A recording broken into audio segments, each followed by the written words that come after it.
Hello friends, I am Atul Mayande from Definite Success Classes.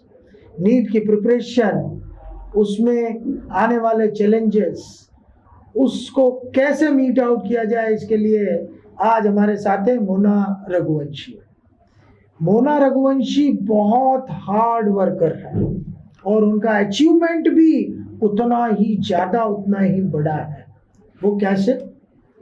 Last year NEET UG में मोना के total marks थे 194 और इस साल मोना के टोटल मार्क्स हैं 606।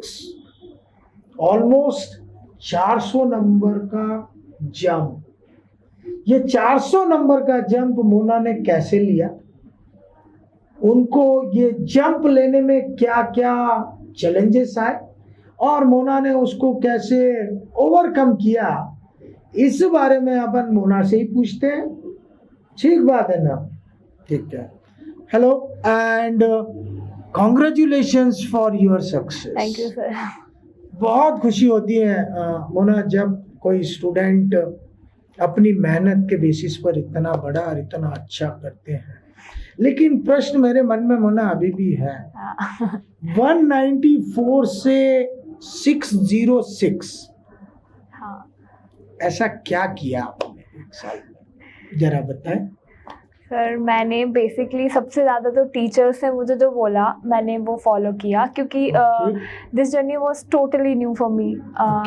तो मैं कोई मतलब रिस्क नहीं लेना चाहती थी कि मैं कुछ करूं और मतलब वो बाद में मेरे ऊपर हावी हो ऐसा। तो इसलिए जो सर बताते थे क्लास में, सर लोग कि ऐसा करो ऐसा मत करो, तो फिर मैं उसको फॉलो करती, स्ट्रिक्टली फॉलो करती थी। मतलब सर लोगों ने जो बोला वो आपने 100% फॉलो किया। हाँ। कोई एक आध एग्जाम्पल बता सकते हैं, जैसे सीनू सर, सरफराज सर या जो सर आपको पढ़ाते थे, उन्होंने बोला और आपने फॉलो किया? हाँ सर, जैसे कि सीनू सर बोला करते थे कि मतलब तुम्हें जो मैं करा रहा हूँ, मतलब क्लास में जो करा रहा हूँ वो तुम्हें क्लास में ही करके जाना है। मतलब तुम्हारे पास घर पे जाके इतना टाइम नहीं होगा, क्योंकि तुम ड्रॉपर बैच में हो, तुम्हारे पास में तो जितना 2 साल का सिलेबस तुम्हें 8 to 9 मंथ में कंप्लीट करना है। तो इसलिए मैं जो क्लास में कराऊंगा तुम्हें वो तभी के तभी पूरा याद हो जाना चाहिए। तो मैं वो वही करने की पूरी कोशिश करती थी। मतलब फिर भी मेरे से पूरा नहीं हो पाता था, पर फिर भी मतलब 80% तक मैं 90% तक पहुंच जाती थी। बहुत अच्छा। लेकिन क्लास में करने के लिए आपको क्या खास बातें लगती थी या आप कैसे कर पाती थी? सर, वो ऐसा था कि सर जो मतलब क्लास में पढ़ा रहे हैं मैं उसको मतलब वो पूरे फोकस के साथ सुनती थी। अच्छा। स्टार्टिंग में ऐसा होता था कि ड्यूरेशन के कारण मतलब क्लास में नींद थोड़ा हो जाता था, इधर उधर हो जाता था, तो मैं स्टार्टिंग में ज़्यादा फोकस नहीं कर पाती थी। लेकिन बाद में धीरे धीरे मैंने उसको बहुत ज़्यादा एनहांस किया और लास्ट तक वो काफ़ी अच्छा हो गया था। अच्छा। हाँ, और फिर ऐसा भी होता था कि जो सर ने बोर्ड पे लिखा है मैं उसको पिक्टोरियल फॉर्म में बाद में रिकॉल भी कर सकती थी, ऐसा हो गया। Very good. And this happens due to your focus in class. या बोले क्लास कंसंट्रेशन के कारण ऐसा पॉसिबल है। वेरी गुड, बहुत अच्छे लेवल पे आप पहुंची। हाँ, अब मेरे को कुछ समझ में आया कि आपके पास इतना 400 का जंप किस तरीके से आया होगा। Very good.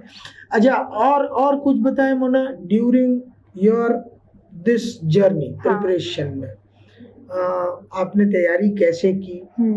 आपके हिसाब से क्या मेजर फैक्टर्स रहे? तो आपको इतना अच्छा अचीवमेंट हुआ? सर, ये था कि मतलब इस जर्नी में मतलब 60 to 70% जो मेरे लिए सिलेबस था ना वो एकदम न्यू था। मतलब मैंने कभी नहीं पढ़ा था उसको। तो फिर मैंने ऐसा डिसाइड किया था कि मतलब जितना सबके पास टाइम है मेरे पास उतना भी नहीं है, मुझे ज़्यादा सिलेबस बहुत कम टाइम में करना है। तो फिर ऐसा था कि मैं कभी भी अपना टाइम वेस्ट नहीं करती। जैसे कि मैं आती थी घर से कोचिंग तक, तो उस टाइम भी मैं ड्यूरिंग ट्रैवलिंग अपना मतलब रिकॉल करती रहती थी। और जैसे मैं सोने से पहले ऐसा था कि मैंने जो पढ़ा है मैं एक बार उसको रिकॉल कर लेती थी, मतलब करके ही सो ही आप करती थी। और फिर ऐसा भी था कि जैसे मैं यहाँ से गई कोचिंग से डायरेक्ट घर। फिर ऐसा था कि मैं सोचती थी कि सब लोग जाके रेस्ट करेंगे, पर मेरे पास वो टाइम नहीं है, पर मैं घर जाके रेस्ट नहीं करती थी। मैं 5 मिनट बस लेके हाँ उसके बाद में बैठ जाती थी पढ़ने के लिए। अच्छा, वेरी गुड। और स्टार्टिंग में ऐसा था कि मुझे पता था कि मैं हमेशा स्टार्टिंग से ही बहुत ज़्यादा टाइम नहीं दे पाऊंगी, लास्ट तक जाके मतलब थोड़ा बोर होने लगते हैं, तो इसलिए मैंने स्टार्टिंग में इतना टाइम नहीं दिया, लेकिन धीरे धीरे मैंने उसको बहुत एनहांस किया, मतलब अच्छा, हाँ लास्ट तक। अच्छा, मतलब अपन सिर्फ फोकस्ड होकर काम करेंगे तो अचीव किया जा सकता है, ये आपका मेरे को ऐसा लगा कि आप ये कहना चाह रही हैं। वैसे ठीक बात है। अच्छा मोना, एक और बात बताएं कि ड्यूरिंग नीट प्रिपरेशन मतलब बच्चों को स्ट्रेस होता ही, आपको भी हुआ होगा स्ट्रेस, डेफिनेटली सभी बच्चों को होता है, तो वो स्ट्रेस को आपने कैसे रिड्यूस किया या कैसे ओवरकम किया, या स्ट्रेस होता था तो आप क्या करती थी, वो पूछना चाह रहा हूँ। सर बेसिकली मैं अपने मतलब ज़्यादा मुझे जब होता मतलब वैसे थोड़ा जब होता था मुझे मतलब मुझे लगता था कि मैं खुद से इसको डील कर सकती हूँ, तो मैं कुछ नहीं करती थी उसके लिए। पर जब मुझे लगता था कि अब एक्सट्रीम हो रहा है तो मैं अपने पेरेंट्स से बात करती थी, लाइक मेरे पापा से। वो काफ़ी ज़्यादा मुझे मोटिवेट करते हैं हमेशा से। और फिर ऐसा भी था कि मैंने मेडिटेशन ज़्यादा फॉलो नहीं किया है, पर मैं ऐसा था कि मैं पीसफुल म्यूज़िक वो मैं सुना करती थी, जैसे कि हमारा ट्रेडिशनल एक इंस्ट्रूमेंट है फ्लूट, मुझे उसकी आवाज़ बहुत पसंद है, तो मैं उसको सुनती थी। तो बस मैं वही करती थी। तो फ्लूट सुनने से आपको मुझे अच्छा फील, मतलब मैं अपने आप को काम डाउन कर पाती थी। ओके, मतलब स्ट्रेस रिड्यूस करने का एक और तरीका है कि जो चीज अपने को पसंद है वो अगर अपन थोड़ी देर उसके साथ इंजल्ड हो जाए तो वो अपने को काम डाउन होता है। बहुत अच्छा, वेरी गुड, बहुत अच्छी बात है। अच्छा मोना, एक और बात बताएं कि एनसीईआरटी सभी स्टूडेंट्स रीड करते हैं नीट के लिए, और मेरा ख्याल है एनसीईआरटी बहुत इम्पोर्टेंट है। इनफैक्ट उसका पेपर या नीट का पेपर एनसीईआरटी से ही फ्रेम होता है, ऐसा है। तो बच्चों के मन में बहुत सारा इसके प्रति कंफ्यूजन भी है, डाउट भी है, या जानकारी भी नहीं है कि एनसीईआरटी को पढ़ने का कोई एक तरीका है क्या, एनसीईआरटी को किस तरीके से पढ़ा जाए। तो इसी बारे में ये क्वेश्चन मैं आपसे पूछ रहा हूँ कि आपने एनसीईआरटी को कैसे रीड किया या नहीं किया, या आप क्या करते थे एनसीईआरटी से? सर मेरा ये था कि मुझे पता था कि मतलब मुझे एवरेज मार्क्स चाहिए, मतलब मुझे एक्चुअली सर ने एक बार बोला था कि जो बच्चे नए हैं उन्हें लग रहा है तो उन्हें मतलब अपने आप को 2 कैटेगरीज में डिवाइड करना पड़ेगा कि तुम रैंक के लिए पढ़ रहे हो, सिलेक्शन के लिए पढ़ रहे हो। और अगर तुम मतलब सिलेक्शन लायक भी नहीं हो और तुम रैंक के पीछे भागोगे तो तुम्हारा कुछ नहीं होगा फिर। तो फिर ऐसे वो बता देते थे कि तुम्हें कि रैंक जिनको लाना है उनको ये पढ़ना है, और जिनको नहीं लाना है वो इसको मतलब हटा सकते हैं, स्किप कर सकते हैं। तो सीनू सर जो हैं मतलब उनके जो नोट्स थे मैं सिर्फ वो पढ़ती थी, मैंने एनसीईआरटी नहीं पढ़ी है, क्योंकि सर के नोट्स डिक्टो वही होते थे पूरे, मतलब जो पैकेज दिया जाता था सर के नोट्स के अंदर ही एनसीईआरटी कवर हो जाती थी। उनका पूरा सेम वही रहता था। तो इसलिए मैंने वही किया है, और उसको मतलब बहुत ज्यादा बार किया है। तो मल्टीपल टाइम्स रिवीजन किया आपने नोट्स के, तो उससे आपको बेनिफिट हुआ। अच्छा, बेनिफिट से मेरे को एक और क्वेश्चन याद आया कि जो अपने टेस्ट होते हैं, रेगुलर टेस्ट होते हैं, तो वो रेगुलर टेस्ट से आपने क्या ऑब्जर्व किया, आपको क्या बेनिफिट हुआ, या आपने क्या सीखा उससे? सर टेस्ट का ये है कि मैं जब स्टार्टिंग में टेस्ट देती थी तो मतलब स्कोर मेरा अच्छा रहता था, क्योंकि उस टाइम क्या हो रहा था कि एकदम स्टार्टिंग में जब मैं आई थी तब स्कोर अच्छा था मेरा, लेकिन फिर धीरे धीरे मतलब मेरा स्कोर भी डाउन जा रहा था थोड़ा। अच्छा। तो फिर मतलब मुझे थोड़ा लगा, फिर मैंने उसको एम्फसाइज किया कि मतलब मेरे कौन से पॉइंट्स मतलब वीक रह रहे हैं, या मतलब मैं क्या छोड़ रही हूँ। तो जैसे ऐसा भी था कि टेस्ट के आने के बाद मैं, जैसे संडे को टेस्ट होता था, उसके बाद मैं कुछ नहीं पढ़ती थी, मतलब सिर्फ मैं टेस्ट दे के आई हूँ, पहले मैं उसको मार्क्स को उसको कैलकुलेट करूँगी, उसके बाद में रिलैक्स करूँगी, उसके बाद में फिर देखूँगी कि मैंने क्या नहीं किया और मतलब उसमें मेरा क्या गलत है और क्या मेरा वीक बच रहा है और किस में मुझे टाइम लग रहा है, क्योंकि मुझे टाइम सेव करना था सबसे पहली बात। तो मुझे जिस चीज़ में टाइम लग रहा था मैं उसको बहुत ज़्यादा करती थी और जिसमें मतलब ज़्यादा गलती हो रही थी वो भी मैं देखती थी उसमें। बिल्कुल। हाँ, बहुत अच्छा, बहुत अच्छा। मतलब टेस्ट का आपने प्रॉपर एनालिसिस किया। हाँ, और ये एनालिसिस से आपने जो वीक पॉइंट्स हैं वो निकाले, हाँ, और उसके ऊपर काम किया। हाँ, ऐसा ही हाँ, आप कहना चाह रहे हैं? वो मैंने एक जगह मतलब लिख के रख लिए थे अच्छा, सारे। हाँ, बहुत बढ़िया।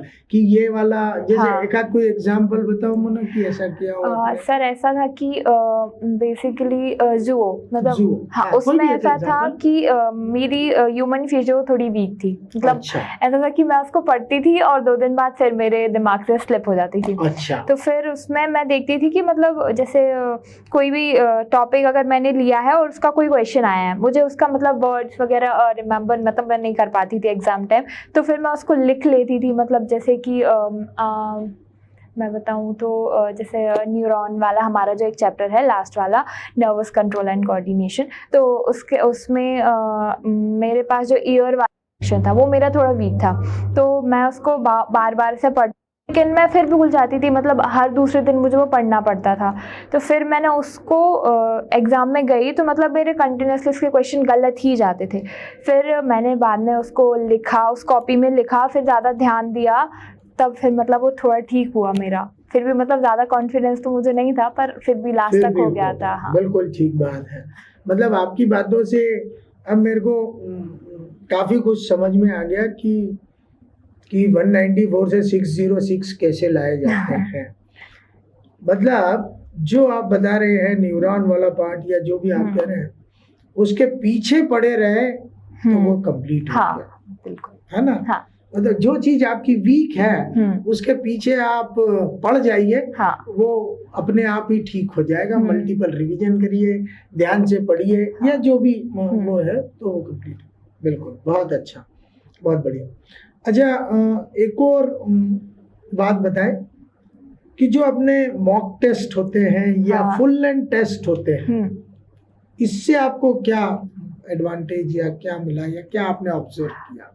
सर सबसे ज़्यादा मतलब मुझे इसका ये लगा कि जब मैं नीट का एग्ज़ाम दे रही थी, मतलब फाइनल वाला, तो उस मतलब क्वेश्चन पेपर को मैंने जब देखा तो फिर मुझे उसमें कोई डिफरेंस नहीं लगा। मतलब ऐसा था कि जैसा मॉक टेस्ट में जैसे थे वो वैसा ही था, बिल्कुल उसका पैटर्न भी वैसा ही था। तो फिर मुझे उसको देख के मैं घबराई नहीं और मुझे ऐसा लगा कि मैं कोचिंग में बैठ के ही अपना मॉक टेस्ट दे रही हूँ, मतलब। तो उससे ये सबसे ज़्यादा बड़ा मतलब काफ़ी अच्छा था मेरे लिए। हाँ, और उसके बाद ये भी था कि आपने जो पढ़ा है उसको आप एनालाइज कर सकते हैं कि आपने कितना अच्छे से पढ़ा है उसको, और आप कितने जल्दी उसको इम्प्लीमेंट कर पा रहे हैं, कितना आप टाइम सेव कर पा रहे हैं उसको। बहुत अच्छा। हाँ, टाइम मैनेजमेंट उससे मतलब आपने तो बहुत अच्छी बात बताई कि आपने फाइनल नीट का पेपर ऐसे समझ के दिया जैसे कोचिंग में दे रहे हैं। वैसे वेरी गुड। ये एक्चुअल में टीचर्स और हम लोग यही कोशिश करते हैं कि फाइनल डे आपको एनवायरनमेंट मैक्सिमम लेवल पे सेम मिले, जिससे आपको कोई एंजाइटी ना हो, ऐसी कोशिश करते हैं। लेकिन आपने वो बताया, बहुत अच्छी बात, बहुत अच्छी बात है। अच्छा मोना, एक और बात बताएं कि जस्ट बिफोर नीट, मतलब मार्च में और अप्रैल में, ये बहुत क्रूशियल टाइम। और जैसे आप बता रही थी कि आप ड्रॉपर्स में हैं तो कम टाइम भी मिला आपको, और ये क्रूशियल टाइम भी था। इस 2 महीने में आपने क्या किया? सर ड्रॉपर बैच का सिलेबस 27 तक ख़त्म हुआ था, तो मतलब अप्रैल का बस 1 मंथ हमारे पास था। तो उसमें ऐसा था कि एक बार मैंने पूरा सिलेबस अच्छे से किया था, वो मेरा करीब हो गया था 20 अप्रैल तक हो गया था। अच्छा। एक बार मेरा पूरा रिवीजन हो गया था, और उसमें मैंने क्या किया था कि मैं पढ़ भी रही थी और क्वेश्चन भी कर रही थी, कम नंबर ऑफ क्वेश्चन कर रही थी पर मैं कर रही थी। और उसके बाद 20 के बाद फिर मैंने ज़्यादा बायो पे फोकस किया था, क्योंकि मुझे लगता था कि मेरी थोड़ी वीक है वो, बायोलॉजी बायोलॉजी मतलब मेरी थोड़ी वीक है, तो इसलिए फिर मैंने उसके नोट्स को बहुत रिवाइज किया, क्योंकि पिछले साल का जो पेपर था उसमें ऐसा था कि लाइन वाइज से क्वेश्चन आए थे, तो इसलिए मैंने उस पर ज़्यादा ध्यान दिया था। पर मेरा 2 बार रिवीजन हो गया था वो 1 मंथ में। 1 मंथ में? हाँ। तो ये मंथ में रिवीजन आपने जो किया, तो आपके स्टडी आवर्स डेली में कहाँ तक पहुँच गए, कितने? सर मेरा स्टार्टिंग में थोड़ा कम था, मतलब 11-12 था, लेकिन लास्ट तक मेरा 15 तक पहुँच गया था। 15 आवर्स आपने स्टडी की है? हाँ, पहुँच गया था। Okay, very nice, very nice, बहुत अच्छा। और ये आपके स्टेटमेंट से मेरे को एक और बात याद आती है कि कड़ी मेहनत ही सफलता की कुंजी है। हाँ। कुंजी मतलब चाबी। चाबी, हाँ। है ना, बिल्कुल ठीक बात है कि कड़ी मेहनत सफलता की कुंजी मतलब चाबी है। हाँ। जो प्रूव आपने किया है एग्जैक्टली। और बहुत बहुत अच्छा लगा मोना आपसे बात करके, सही में। अच्छा, एक और बताएं मोना कि जो नेक्स्ट फोर्थ कमिंग नीट के लिए जो एस्पिरेंट्स हैं, बच्चे तैयार कर रहे हैं, तो आप उन्हें अपनी तरफ से क्या संदेश देना चाहेंगी, या कोई सजेशन या टिप्स देना चाहेंगी जिससे उनको बेनिफिट मिले? हाँ, मैं बस इतना बोलूँगी सबसे कि आपको आपसे ज़्यादा कोई नहीं जानता कि आपका क्या स्ट्रॉन्ग है, क्या वीक है। आप अपने अकॉर्डिंग करें उसको, कि आप किस चीज़ में आपको ज़्यादा टाइम देना चाहिए और किस चीज़ में आप अपना टाइम सेव कर सकते हैं। तो आपको उस पर ज़्यादा मतलब देखना चाहिए, और आपको क्लास कंसंट्रेशन पे सबसे ज़्यादा फोकस करना चाहिए। ये सबसे ज़्यादा इम्पोर्टेंट है। बिल्कुल ठीक बात है, बिल्कुल ठीक है। तो फ्रेंड्स, अपन ने आज मोना से चर्चा की, उनसे सीखा, उन्होंने बहुत अच्छी अच्छी बातें बताई जो स्टूडेंट के लिए बहुत बेनिफिशियल है। Thank you very much Mona, it's a nice interaction. Thank you sir, बहुत अच्छा लगा, बहुत अच्छी बातें करती है आप, और आपके उज्जवल भविष्य की हम कामना करते हैं। Thank you sir, and always welcome here. आप कहीं भी रहे, यहाँ पर जरूर आए, हमें बहुत खुशी होगी। Thank you very much guys, till then bye bye.